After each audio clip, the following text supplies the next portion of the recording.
The year is 1985. The film is The Bride, directed by Franc Roddam from a screenplay by Lloyd Favell. It gives a new spin on the classic Bride of Frankenstein story with 80s new wave style and sensibilities. Playing the role of the Doctor is lead singer of The Police, Sting, and playing the bride is Flashdance ingenue Jennifer Beals.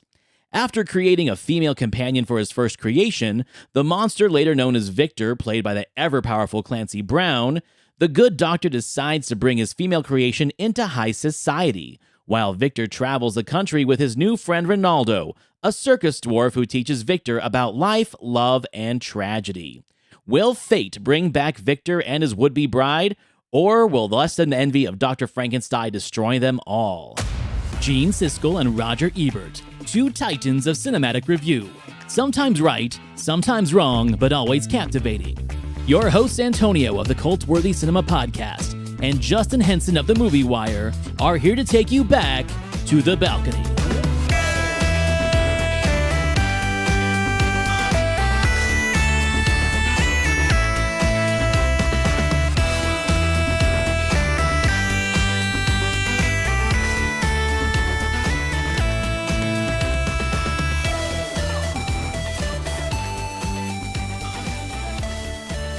So 1985, The Bride. This is one that I was meaning to do on the Cult-Worthy Cinema Podcast eventually, but after seeing that it was on the worst list of 1985 for Siskel and Ebert, I thought it'd be a great opportunity to bring it to this show and see what we think about it. Because for me, this is a film that I had really fond memories of watching on cable when I was a kid and again as a teenager. But I gotta tell you, it's been a good 20 years since I've seen it, so I wasn't sure if I was looking back at this film with, the nostalgia goggles, and if it really was as good as I remembered. So I'm glad that we were able to come together on this one, talk about the movie, and then talk about the critique. What about you, my friend? This one, it's been a while since I saw this one, and even during my first viewing, I don't even think I finished it, because I think I actually fell asleep during the first half of it. But it was a good revisit, and it's a great viewing to really compare and contrast kind of the remake or the reboot, if you even want to call it that. And there's a lot of elements to this. To me, looking at the reviews, I'm actually pretty shocked this was on one of the worst movies of the year in '85, to be honest. But I'm sure we're going to get into that in just a second. But yeah, I mean, it's a great revisit for me. And I think I've watched it about twice in the last week. Yeah, I had to watch it again as well. So I watched it twice since we decided to do it for the film, for the podcast. This is where I am actually very in tune with a lot of the criticisms that Siskel and Ebert have about this movie, but not all of them, because there is a sense of reluctancy from one of our critics, and we'll get into that when we start talking about the critiques. But one of the things I find most fascinating about their particular view of this movie is that this was a movie that they were both anticipating. It had a great trailer, it has a great premise, it has great characters and a great cast. So on paper and on trailer, it is something that's promising a lot. Visually, especially, aesthetically, the set and costume design. This is a year after Amadeus, and you can tell that the director and the producers are trying to really kind of copy that grandiose spectacle of a period piece. This is going to be England and not, Vienna like Amadeus was, but you can tell that that is what they were going for. And in the 80s, we were definitely wanting to revisit, let's say, those period pieces or gothic pieces, but we were also in this time where we were casting rock stars in these roles, and we were bringing modern sensibilities and music video flair to these projects. Is that a hindrance to the film, or is that what actually is its saving grace? I'm still a little bit on the fence on that, and I think that's what we're going to have this conversation of. Is this a style over substance movie, or is this just a bad movie like some people say? You just nailed it with that comment. I mean, there is a lot of style over substance here, but the style doesn't go with the entire movie. We have this great introduction that almost puts a question mark if this is a continuation of The Bride of Frankenstein from the original or if this is an actual remake. And it kind of teeter-totters throughout the entire movie on what it wants to be. Right. And this came out in the summer of '85, and there is a lot of elements to make this a great summer picture.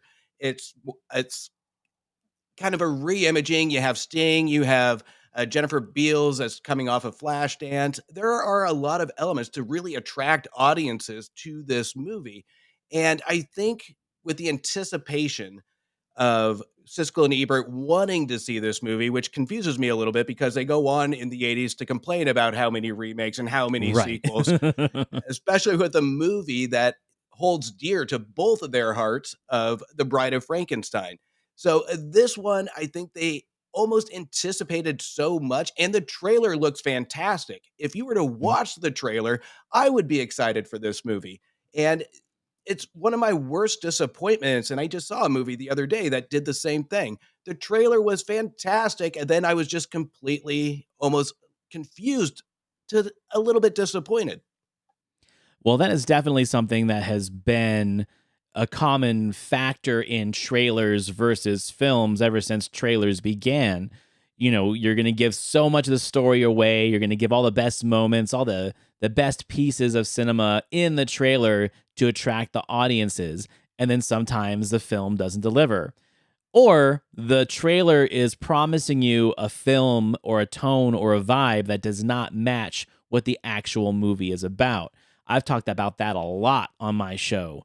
We talked about the movie Bound having like this real upbeat kind of rockabilly music to the trailer, and then the movie is a modern kind of stylish film noir. It doesn't match. This one, in a way, it kind of feels the same way where there, like I said, there's a new wave rock and roll 80s sensibility to the trailer, but the movie, even though it does have those moments of style and flair, the movie really is more of a meandering story than it is a romantic film that the trailer is promising. And I think that is probably my biggest complaint about this movie is that it's telling two separate narratives at the same time, and the trailer doesn't really focus on that.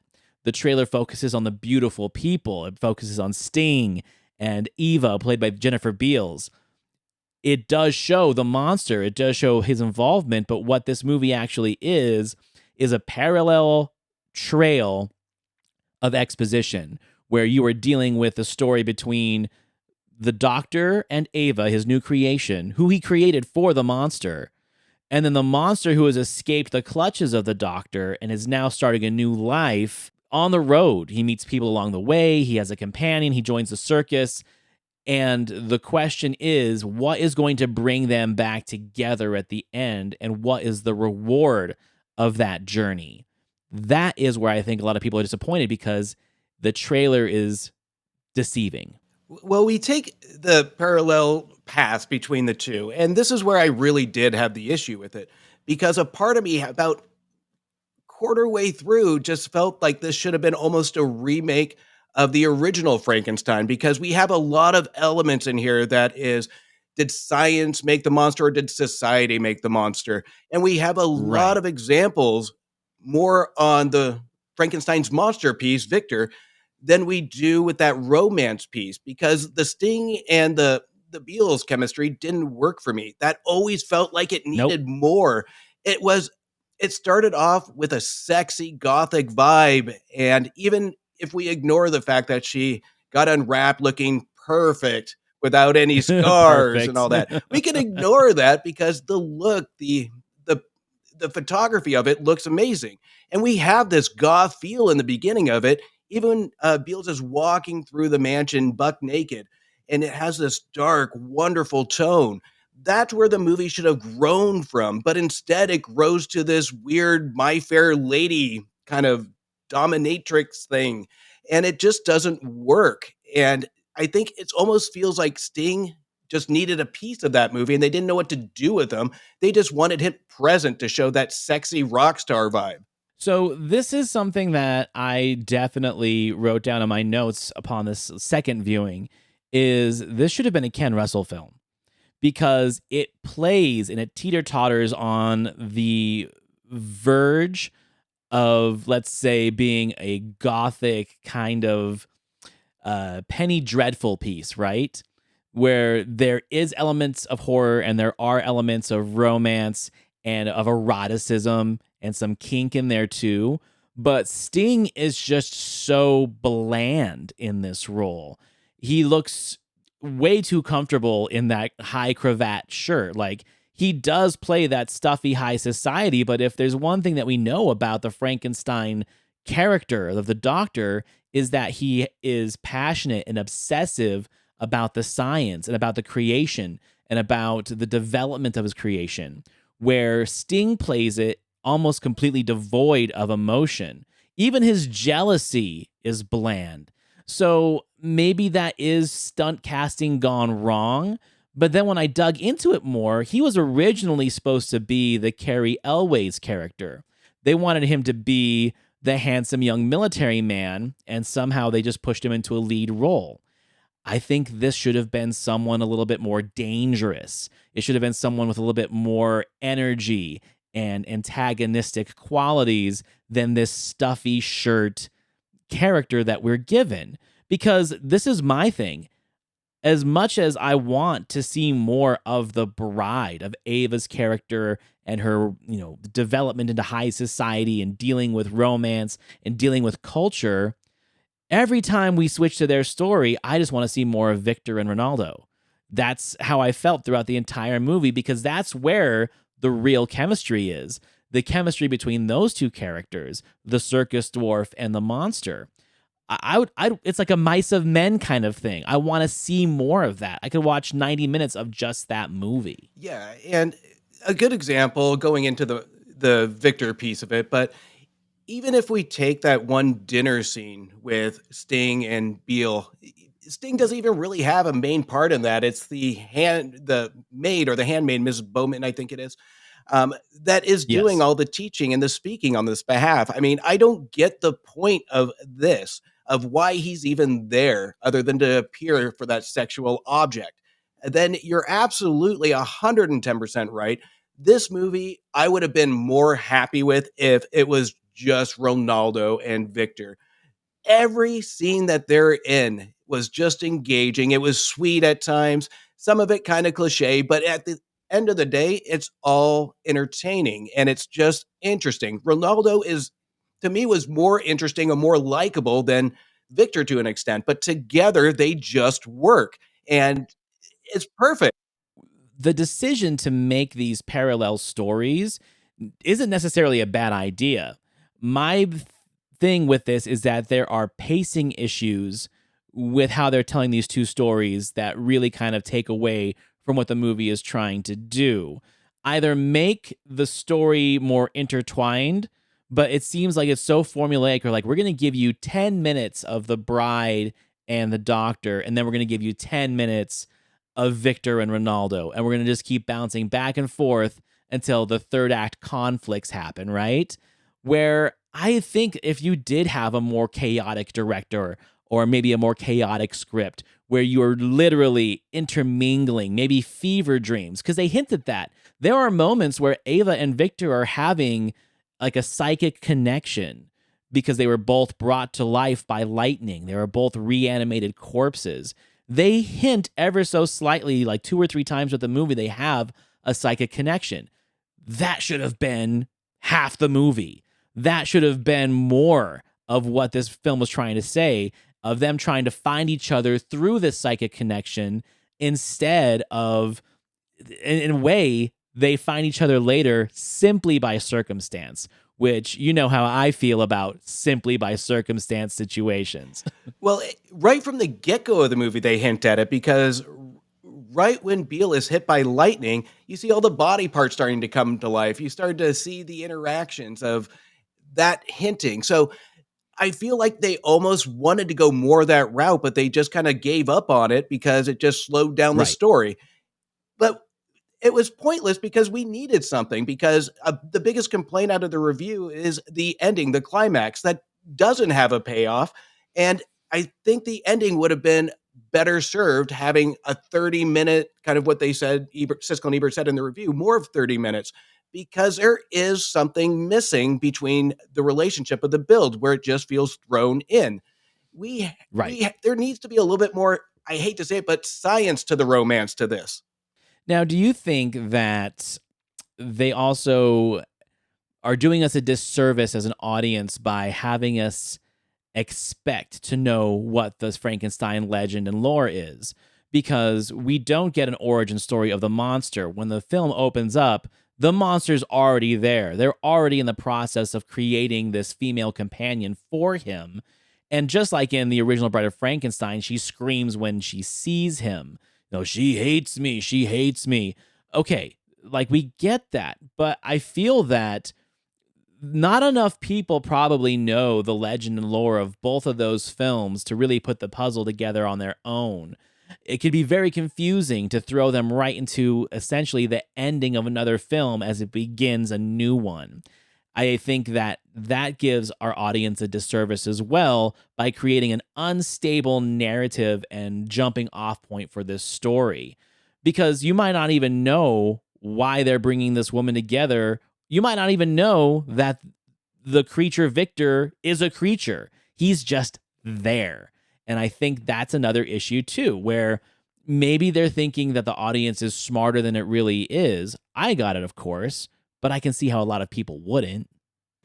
Well, you can tell there's a love around the Bride of Frankenstein. You can always tell that there's a love because the assumption always goes into the writing, the assuming we know, because you've seen it so many times that it just becomes a second language to you, that you're just putting it on paper. But what the frustrating thing is that there was two writers built into this that kind of shaped it. So this should have been caught in the opening scene. That's where I think this would have been a different movie, because the opening scene is the ending to The Bride of Frankenstein, to almost to a T. So 100%. and Yeah. both the ending of The Bride of Frankenstein and the beginning of this one, they're very well done. But that's where I think we had a lot of conflict on where this movie wanted to go, because there's so much love for The Bride of Frankenstein that nobody could decide what they wanted. They just wanted to put their favorite elements into this movie and just have it shine and speak for themselves. It's almost like a borderline passion project for all these filmmakers. How can you not put your own passion into what you're creating, on what you want to see? I know if I made a movie, it would be so difficult for me if I'm doing a reboot, if I love it so much, to not put something that I love in it. I would be selfish. That's why I would never make a movie, because I know I would be making it for myself. With this idea that we are starting off this new movie and following these two different characters, I have a lot of issues with the actual casting of Jennifer Beals. I like Jennifer Beals. I like Jennifer Beals in Flashdance. I've loved her in The L Word. Like, she's a great actress. The problem is she doesn't fit this dynamic for me. She's not scary enough. And it's not for a lack of trying. There's moments in this movie where she really does reach out to me. But also, I think that she is challenged by the blandness of Sting, where she can't overpower him, so she matches his energy. And I think that is what sucks the life out of their moments together, is the dude just does not have the charm or the charisma. His acting is so wooden, and I think that's because the dude's not an actor. You know, he's a performer. It's hard to tell performers not to perform. And so when you have a character like that in your scene that sucks all the energy out of it, you just can't have chemistry and electricity between two characters. So while I'm saying that her performance isn't bad, it's just not the best it could be, because she's got nothing to work with. He's not listening to her lines. He's not responding to what she's giving him. He's literally just reciting dialogue, and she's just bouncing right off of that lameness. Where, like we already talked about, Victor and Ronaldo and everyone in their segment, from the villagers to the circus people to the audience members of the circus, there's a feeling there of energy and reaction and response, of listening to dialogue and returning the dialogue and actually creating a character-driven moment with people. And I think that contrast is my biggest issue with the movie. No, you nailed it, because when you look at Beale with any other cast member, when she's at that party in high society, when the role demands some emotion, some out of the shell, when Sting is not in frame, that's when she's at her best. Right. Because she, Right. even put yourself in her shoes. There's no way anybody can act with what Sting gives. He can't act in this movie, whether or not. Now, that's not to say he's a horrible actor, because I'm sure he has done some good stuff. But in this movie, this wasn't his cup of tea, because this role demands chemistry. This role demands responses from your counterpart. And this with Beale was not a great career move, in my opinion, because you're going up against the sex symbol of Sting, and you have to respond. Right. So this one, I think, again, a misfire. To your point earlier, it's the casting.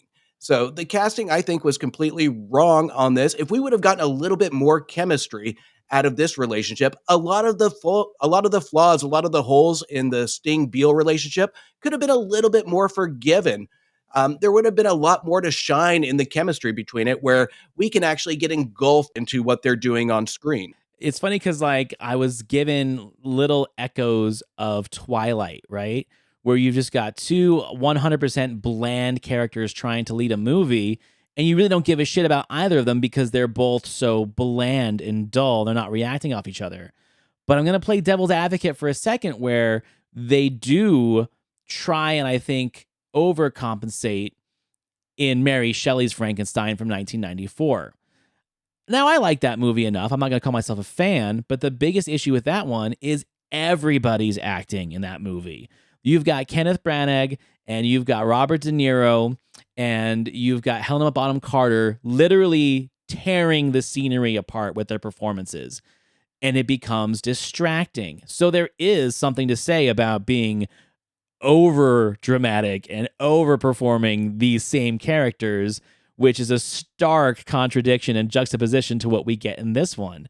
If we could somehow meld these two together and find something in the middle, we could have had something really, really special. But yeah, to have such a great classic story and one be just dreadfully underplayed and the other one being comically overplayed, it's an interesting thing why this gets rebooted. And they're going to do it again. You know, Guillermo del Toro's got his own thing coming out soon. I have a good feeling about that one, honestly. So we'll see. But at the same time, man, like I said, I can't hate on this movie too much because what it does do right, it does very, very right. Right? The one thing this movie has in its favor is that a majority of the screen time is going to Victor and Ronaldo. Mm-hmm. So that's where all the positive is. But honestly, when it comes to that chemistry, I would have preferred some overacting on it. I think with a lot of between Ronaldo and Victor, there is a little bit of overacting there, but it's fun banter. This would have translated and made the movie feel a little bit more balanced out, because when we get past the first act, we lose the goth feel. We lose whatever the movie set us up for, and it goes into almost a lighter tone. And that would have actually added to the movie, I think. If you're going to change the tone of the performances. So the first 10, 15 minutes, that could be forgiven. The movie is over 2 hours long. Right. So the bigger chunk of the screen time has to go to what you want the vision of the film to be. So if you want it to be a lighter tone on both sides of the stories, then make it a lighter tone, make it a lighter performances. So that way it just feels even. That's something that I think that Amadeus does right. For all the moments of drama, there's tons of whimsy. You know, there's lots of musical numbers, and the villagers are fun, and the parties are fun, and Mozart himself is a fun character. I mean, you can literally just taste how much they were trying to bite off of the tone of Amadeus in this film, and they just didn't do enough with the whimsy. And that's one of the things I think is interesting, because it's such a grandiose production. The costumes, the set design, the art design, all that stuff is meant to emulate what Amadeus did, but you're doing it with a gothic horror romance film. So my biggest question for the producers of this movie is, okay, were you going after accolade or were you going after box office? because you were doing too much of one and not enough for the other. And we're going to get to the climax in a minute. I don't want to just go ahead and blow that, because that's one of the biggest complaints that Siskel and Ebert have about this movie. But, you've got a really solid middle act, because you get all of that development with Victor Ronaldo and the circus people. You get a lot of kind of Todd Browning throwbacks in there from his film Freaks.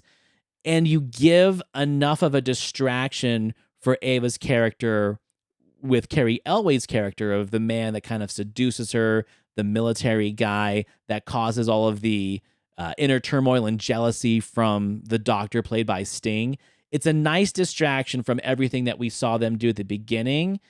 And then by the time we get to the third act, Sting now has to play the jealous and domineering and somewhat abusive guy. And once again, it's not convincing. And she's giving her all to this. She's showing the fear and the rage, and he's just not giving it back. So once we lose Ronaldo's character in the movie, and the monster has to kind of go on his own and deal with all the stereotypical Frankenstein versus the villagers, plays that we're used to, we are kind of already bored of that because we've seen that before. So we have to rely on whatever's going on with the doctor and with Ava to get us through that third act. And that's where the film really struggles. And it feels like it doesn't know how to bring them back together again. And again, that is one of the biggest problems with the pacing and the structure of the movie, where it's like, you got good characters, you got a really interesting story, but you don't know what to do with it. You don't know how to make these pieces fit together. Well, yeah, we look at a lot of the stuff and a lot of the elements they want to put in. I mean, even look at down to the music. The music should sound really familiar. It really holds to that tradition of the original. Maurice Jarre, who does the music on this one, actually puts in Sympathy Number 2 from Mall that we heard in the original, but he does his own arrangement on it, and it makes it a little bit more contemporary. But at the same time, I'm unsure if that even works with what they're trying to do, because I think the way the music plays out on screen really supports that unbalanced pacing of what the movie wants to do. And it just doesn't really fit. If you're going to make kind of a remake or a follow-up, whatever it may be, you need to have some similarities, but at the same time, you need to make it a lot more contemporary to really match the characters on screen. Having the same kind of music that we had in the 30s to now, it just doesn't work. No, I agree with that. Like there's a loss in translation of like, are we doing a period movie or are we doing a music video? Are we doing something that's really contemporary? Which could have been cool, but they don't want to commit to one or the other. And I think that is one of the things that makes a movie feel quite uneven. But I got to tell you, the movie does do something that I really actually enjoyed, and that it does introduce a lot of, I'm going to say, meta qualities into the script, into the storytelling. For one, they mention Percy Shelley in the movie. Frankenstein's colleague hands him a poem by Percy Shelley, which is such an interesting meta thing. It's like, okay, well, you're going to hand someone the poem who was the husband of the woman who wrote your story. I think that was kind of fun. There's also a lot of allusions to Bride of Frankenstein and to the original movie. One of my favorites is when the monster's on the run in the village, he comes across a blind man. Well, we all know the blind man story, right? Where the blind man takes him in. They parody it in Young Frankenstein, where Gene Hackman plays that character and he pours soup all over him. Great stuff. So when we see the blind man in the street, we're like, okay, I know this cue. The blind man's going to take him in and take care of him. No, not on this one. He's going to like ring the bell and get everyone after him. It's a quick switch on that. So I do love how playful they try to be with the story and with the expectations that we should already have of it. But it's not enough to save all the other things that it's done wrong, in my opinion. Yeah, and we have the scene where they're in the bar. That just reminds me, and I think it was intentional, I'm sure, of the blind man sharing the bread, sharing the wine, sharing the smoke. Right. So that is kind of a nod to it. And then I love the fact that the characters, if are just simply called Victor, and then Sting is just called Frankenstein. So there is a lot of elements Yeah. in this that just really do poke and show respect to Frankenstein films of the past. So there's a lot of Right. fun stuff here, and they do have some playful fun with it. So, but again, we run into that consistency thing of what it wants to be. It's an identity crisis, and I think they would have been smarter going to one side of the story and sticking to it, because that's its complete downfall. And I would have loved to see more themes because they hint at so many themes in this movie and they never stick to just one. Right? Yeah, they don't It's commit to just it. go all in, take some risk. And that's why I think this one was so safe for its own good. They try and do too much, but at the same time, they have so much on their plate, it's too safe because they don't know what to do with it. And right when I think they're going to score a goal on some good symbolism on what the original movies and the book actually portrayed, they just leave it on the table. And again, to your point, is it an assumption of the audience or is it something that they just lacked in detail? Well, and before we get into our critics' review of this movie, when I go and I look at the aggregators and I look at the audience scores and audiences reviews, a lot of people are in the same boat as us. I mean, there's people who actually love it, but I think they like the style of it more than the actual substance of the movie. I think that it's a pretty fantastic middle of a movie, sandwiched between a lackluster beginning and a lackluster ending. And it really is up to the viewer to determine whether or not that is going to make or break their viewing experience. Now, I'll definitely watch this again because, again, this movie challenges me and I like so much of it that it's going to make me want to go see if I can put myself out of this path I've been on with this film of how it is disjointed and how these two narratives don't really work when you try and splice them together. But I want to make it work because there is a good movie in here. So I think maybe it's just the mindset that you go into knowing what's coming, knowing where the movie has its issues and its pacing problems. You can wire your brain and your expectation for a film and change your whole viewpoint on it. I've done it before with many movies, and I like enough of what's going on in this film to want to do that again. And I like Clancy Brown. I think it's a great performance. I love the Ronaldo character. I'll say it again. And like I said, I know that Beals is a good actress. I know that she's doing the best she can with what she's given. But is she really worthy of the title role of this film? That's where I'm kind of, having a hard time saying yes. Yeah, I mean, this isn't a horrible movie. You know what? I even going into the second viewing, I was back and forth on how I felt about it. And I think I'll do that with the third, the fourth, and the fifth viewing. There is just so much that it's just I'm in between on. But to your point, there is just so much to like about it, and primarily going to be between Victor and Ronaldo. And if I have to fast forward through Sting and Beal, I will just to get to those scenes. Yeah. But Right. it's a completely watchable film. It's entertaining. It's a good cable rainy day type of movie that you just kind of watch and then just enjoy and don't think too much on like we kind of are analyzing it now.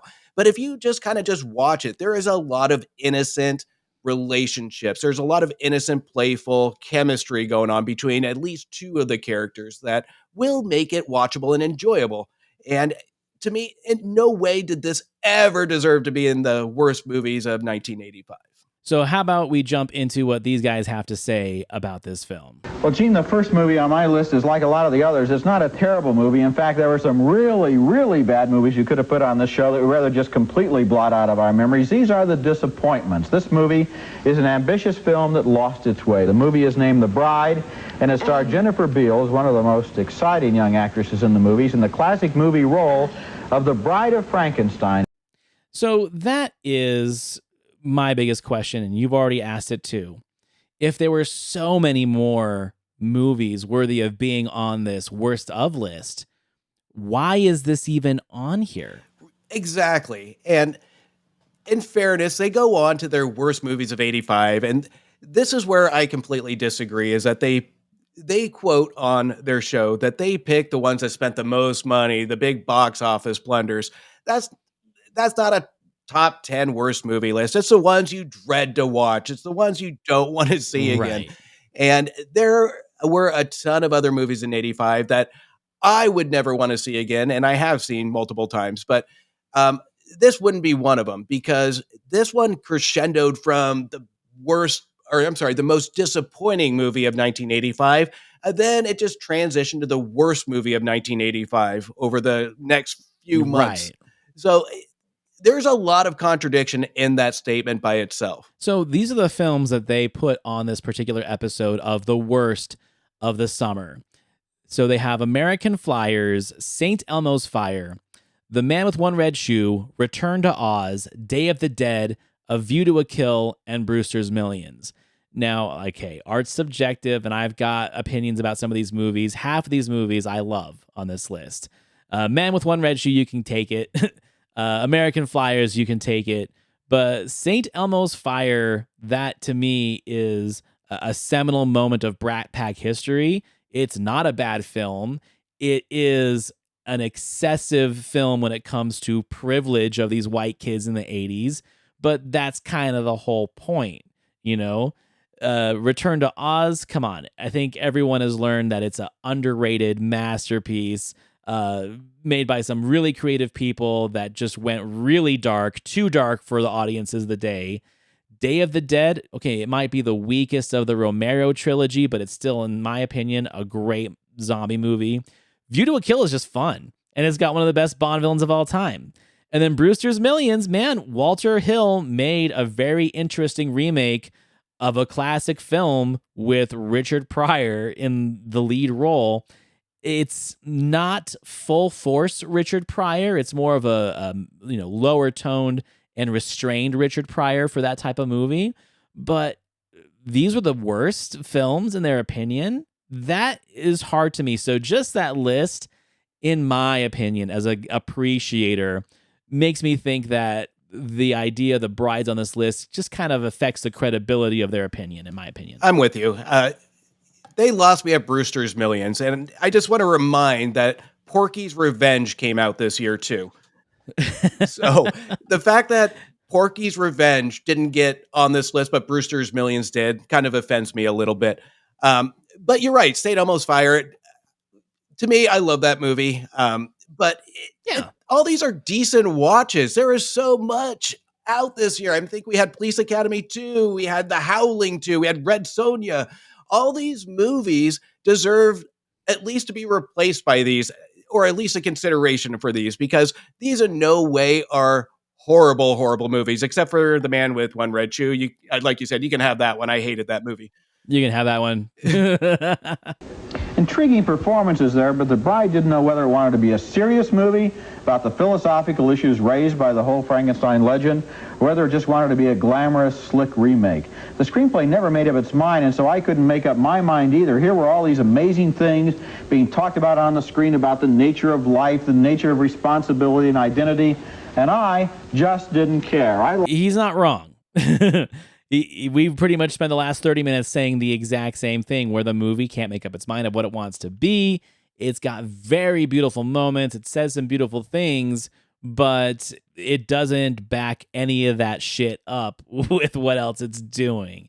So, yeah, Roger's kind of right on point with that, in my opinion. Yeah, I wouldn't go so far in saying that I just didn't care, because there are characters that I actually did care. Ronaldo had that one tragic scene. I felt it.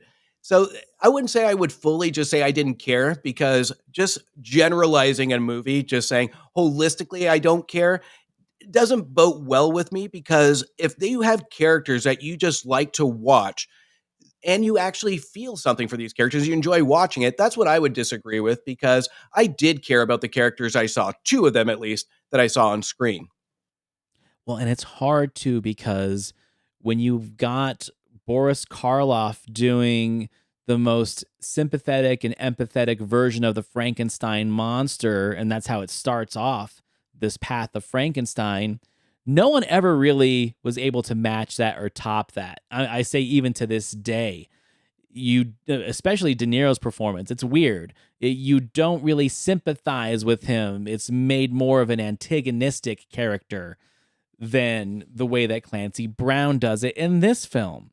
So the way I look at it is that in the novel and in the original film, the monster is supposed to be sympathetic. You're supposed to feel for it because essentially it's a representation of humanity, and too many movies, especially the Hammer films, focused on treating it as a monster, as an actual boogeyman type character. So, yes, I care a lot for the character in this. It's just hard to match, I think, the zeitgeist around how sympathetic the original monster is and always comparing every performance of that monster to the original. So I think that does do a disservice to Clancy Brown's performance, but if you just recognize that performance for what it really is, it actually is really good and the care is there. So I agree with you on that rebuttal to that statement. Well, and we look over the years where we have just the evolution. Well, I wouldn't even call it evolution. I call it de-evolution of this character, where it becomes an interpretation of how we want to perceive it. It becomes an interpretation of how Hollywood wants us to perceive it. And there is, like I said earlier, is it science that creates the creature, or is it society? This is a representation of humanity and what forms it. What human elements will create this future, this being that's going to be walking among everybody else. So there's a lot of elements here on the development. And it's not as cut as dry as Hollywood wants us to make it, which is it's a monster that goes around killing people. As we saw in The Bride of Frankenstein, that's not the case because there is so many layers to this character. And this is what really upsets me about how the Frankenstein monsters evolve is as we get introduced to Frankenstein's monster, we introduce this character as a monster, and Hollywood evolves from that point to give the audience what they want. They want that monster. It's almost like a contradiction to itself of what we are creating on screen. Exactly. Now let's hear how they finish this off, because I think that's going to be the next big part of this conversation. The big payoff here, I think what we want to see is the reuniting of the male Frankenstein monster and the bride, okay? Right. They do come together for 5 seconds, and then it's sunlight time and the movie's over and you're wondering, what happened? This is what I came to pay for. I don't get it. The entire film is the alternating back and forth between those two stories. The monster who was thrown out, who can't have the bride. A little circus dwarf. And then the bride who realizes there's something missing in her life. If we're going to have those parallel stories for 2 hours, let's have a payoff at the end. Frankenstein's monster, Victor, whatever you want to call the creature in all of his incarnations throughout film, the monster cannot live. The monster cannot survive. There is no place in the world for him.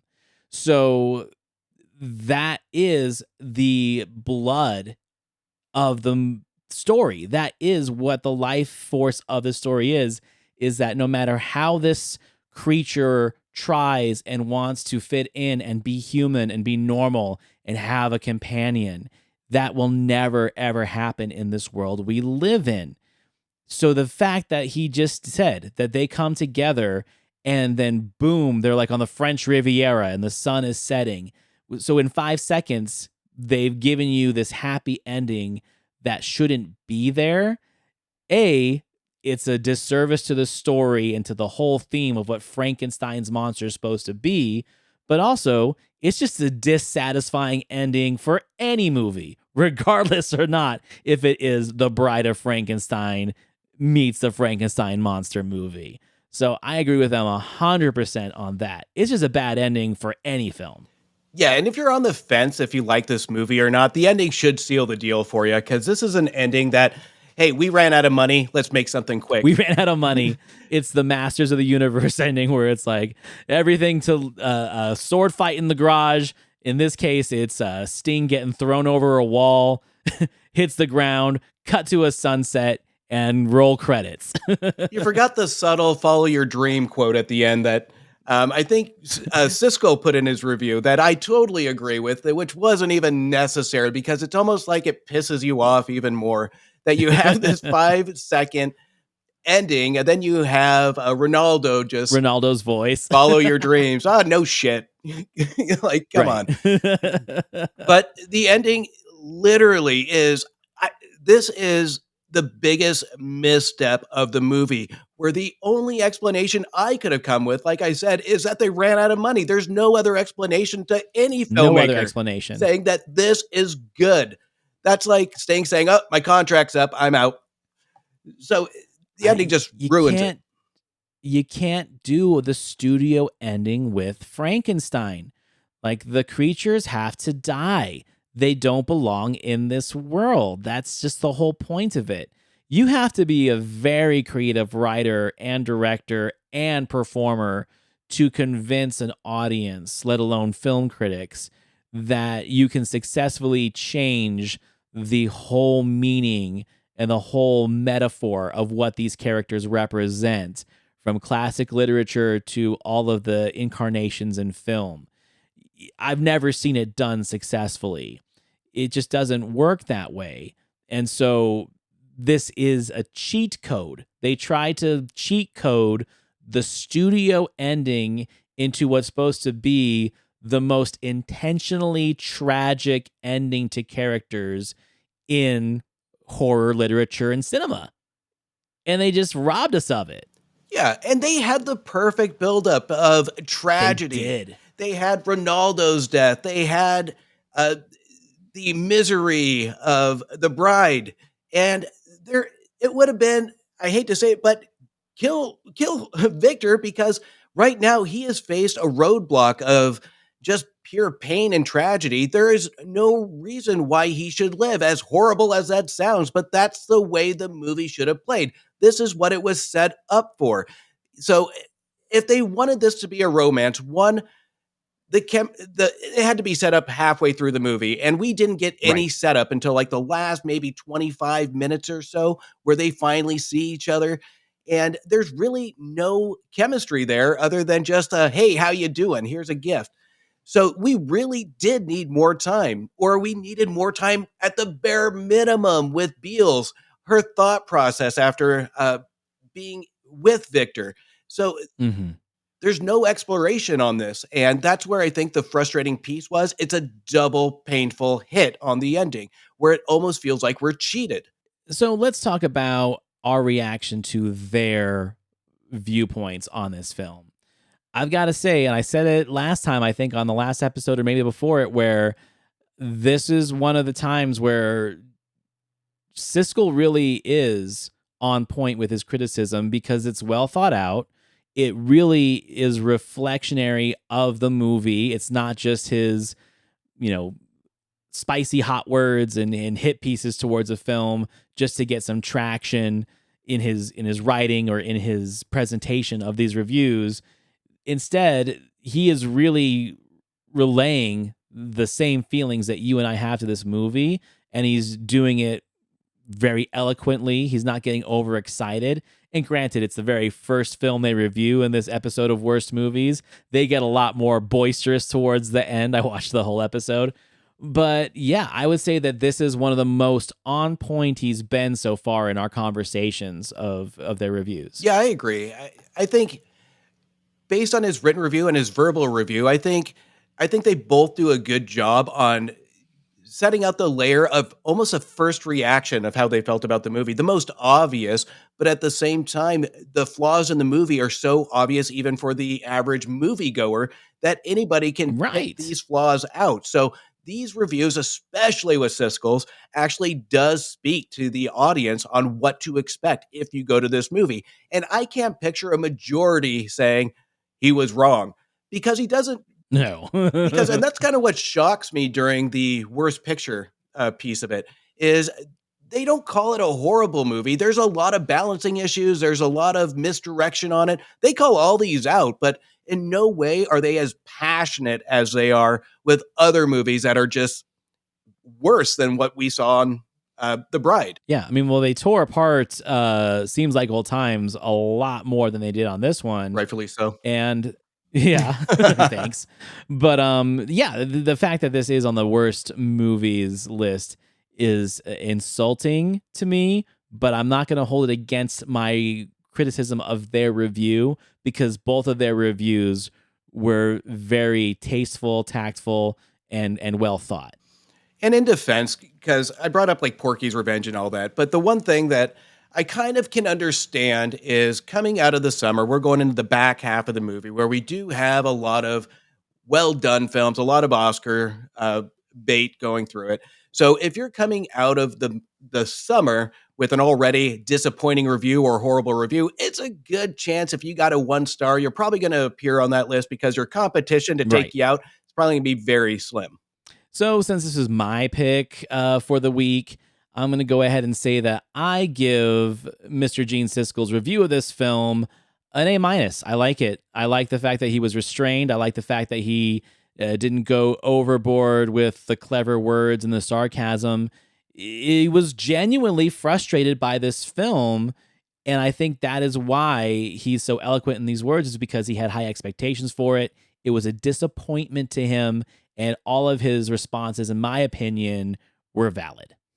Yeah, I think I would agree with that, because when we look at Ebert, he didn't have a written review on this. So the only thing we have to go off of is his words on the show. And even though he speaks with simplicity of what was wrong with the film, I do disagree with the caring piece, because there are elements here that a lot of people, I shouldn't say a lot, but people can relate to. So I wouldn't say, I would disagree with the caring piece of it. So to me, I think the movie review that he gave was simplistic. It was on point, but I do have some disagreements because there's more examples in this movie to show against that review than what he actually verbalized. So I'm going to go with a solid 3 for Roger Ebert. I like it. So I just want your honest opinion. Would you recommend this film to people who haven't seen it? Would you say, hey, there's a lot of interesting stuff going on in this movie, it's worth your 2 hours of time? So I'll recommend any movie for everybody to try, but this one, well, I shouldn't say that. But I know that's a lie. No, but I would say give it a shot, because you know what? It's not an awful movie. It's not a horrible movie. I wasn't clenching my fist, wanting to turn it off. So I actually was enjoying it. For the worst thing that will happen is that you may be bored during probably about 30 to 35 minutes or whatever Beals' performance is in this.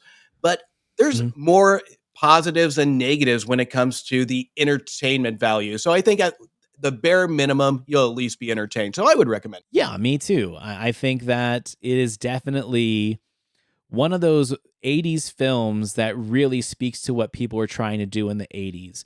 You know, where we are still trying to present grandiose cinema and spectacle on the screen, but also trying to appeal to the audiences that are a little bit younger, that are more into the MTV phase, that are more into whatever is hip and contemporary.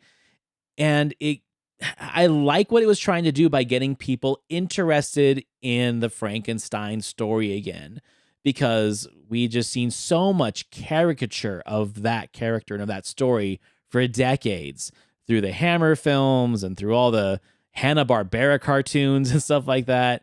It became kind of a joke. So I like the fact that they were trying to give some respect to a very distinguished story and a very distinguished metaphor for humanity, and it just deserved a better package. And I know I've said that a few times, but that's how I feel.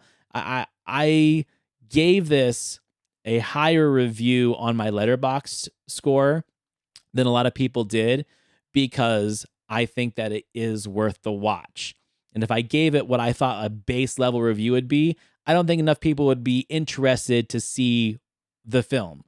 So I gave it a little bit higher because I want people to see it. I want to convey that there's a lot to appreciate here. Oh, 100%. And with any adaptation, I mean, any adaptation that can get somebody to look at the original source material, especially when it comes to cinema, to go back to the original 1930s version, I'm all for, because when we look at the Victor Frankenstein, this is the most like empathy driven monster that we have. And I want to see this movie, and I'm crossing my fingers just like you with Del Toro, to really bring a respect to the material, but at the same time have enough there to really encourage teenagers to adults to really go back and look at the source material and compare and contrast and really have that encouragement to really look at where our culture has gone from the roots of our books and plays and where we become now. I agree 100%.